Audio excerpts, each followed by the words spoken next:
Hi, folks, and welcome back. A great first session. Thank you for so much interaction. Several of you asked about the insula and the brain on meditation and that whole thing, and I thought it'd be useful to do a short session that just looks at that brain science because we're not going to get a chance to go in depth in the live sessions on that stuff as much as I'd like to do. So let me dive into that. I'm going to share my screen here. Let me just get this fellow up here, and here we go. Okay, so let's look at what your brain looks like on when you're mindful meditating, when you're being self-aware and focused on the breath. So this is the process that we went through yesterday. And if you remember, I used this diagram just to explain the mindful breathing exercise that we went through, where you started up on the top with setting an intention for the session. We spoke about the importance of that. Then you simply followed your breath, following the cycle of the breath in and the cycle of the breath out. And what inevitably happened, of course, was that in time, you noticed that you had lost attention to the breath and you became distracted. And so you ended up down here in this green circle. Let me get a pointer here just so, let me see, annotate and get a spotlight. There we go. Okay, there we go. So you ended up down here when you got distracted. And you notice, hey, I'm no longer focused upon the breath. And I said, that's the point of the exercise. The point is to notice you've been distracted, because then in that moment you've just become a little bit more self-aware, not to get all upset about it, but in a kind and maybe curious way to say, oh, distracted again, and return the attention to the breath and cycle through that. So that was the process of the core practice that I've encouraged you to start as a background in between the sessions, a background practice in between the sessions on this program. And many of you already have that as part of your daily practice. So what's going on in your brain? Why is this so important? What's going on in your brain when this is all going on? So let's have a look at that. When you make a decision and you say, hey, I'm going to follow my breath, you set an intention. That intention, that goal, if you like, and there is a difference between goal and intention, but this part of your brain is the goal-seeking part. And when you say, I'm going to follow the breath, that part essentially lights up. Well, that's where the electrical activity is, because you've made a decision, you've made a determination, you've focused on following the breath. And that's where the electrical activity shows up when we look at an ECG. Okay, so in that moment, that's where you are. You're focused upon the breath. Your brain is active on staying focused on the breath. And then what happens is when you become distracted from the breath, and apologies, something seems to have happened to my distracted label. When you become distracted from the breath, the brain basically becomes active in dozens of different, or in half a dozen different areas, and you can see them all lit up here. Now, I'm not a brain scientist, and I don't have to be, and neither do you. All you need to know is you set the intention to be focused upon the breath and to have the activity of your brain focused here, and suddenly it's off mind wandering. When you get distracted from the breath, your mind wandering. And all you have to know is all of this burns energy. All of this electrical energy is burning fuel, if you like. It's burning some of your attention.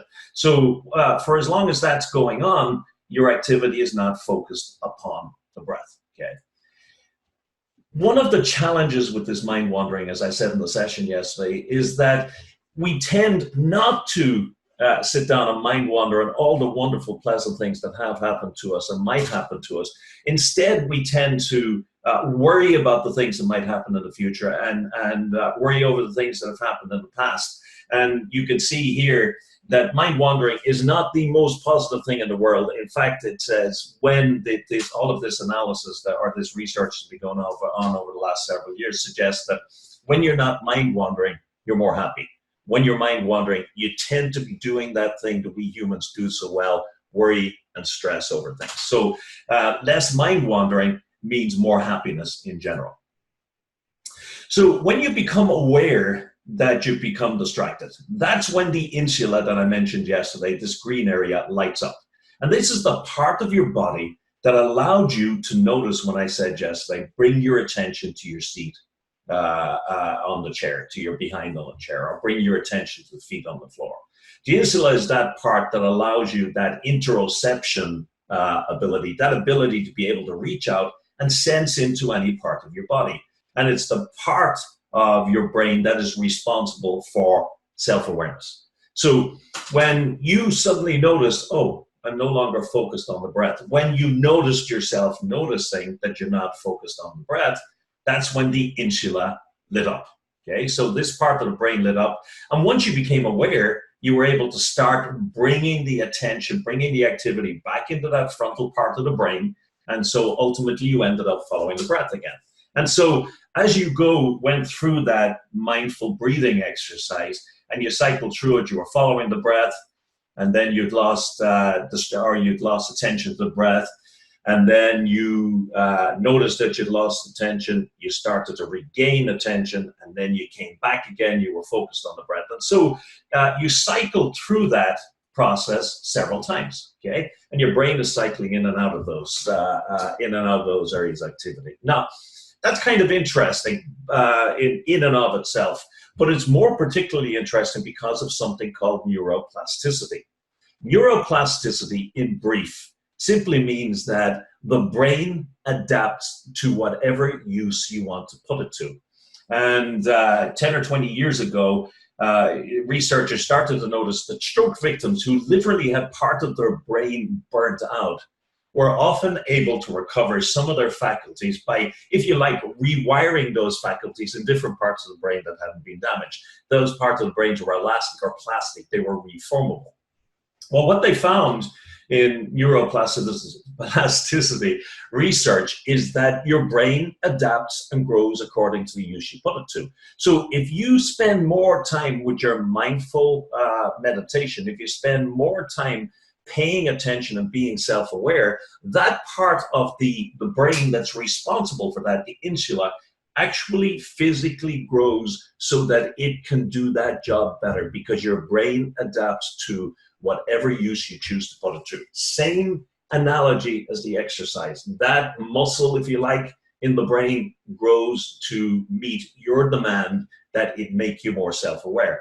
And there are a couple of graphs here to demonstrate this very, very nicely. For example, here along the y-axis here, you can see it talks about cortical thickness. In other words, the thickness of the tissue in the insula.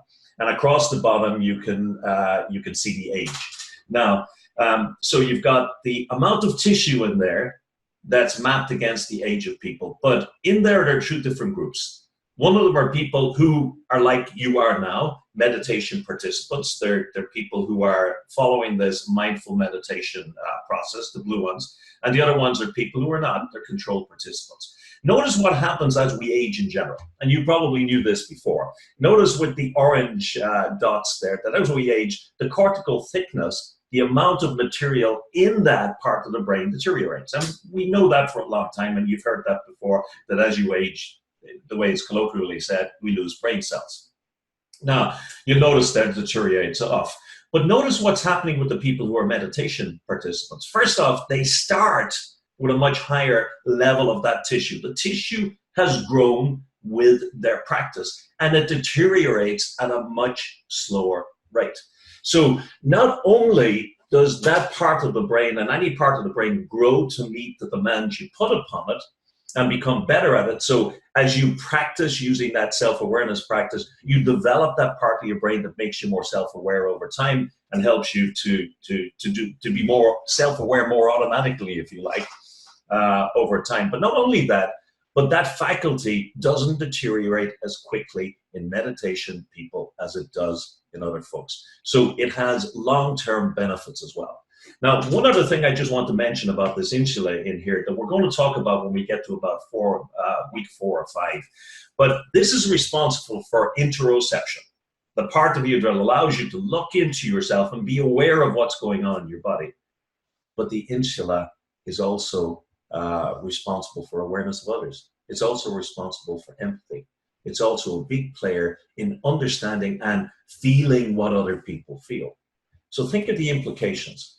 That means that as you go through this practice and you develop a daily practice that's going to expand the capacity of your insula to make you more self-aware, you're also expanding the capability of your brain to be more tuned into other people and to be more empathetic. Now that's a 2 for the price of 1 shot.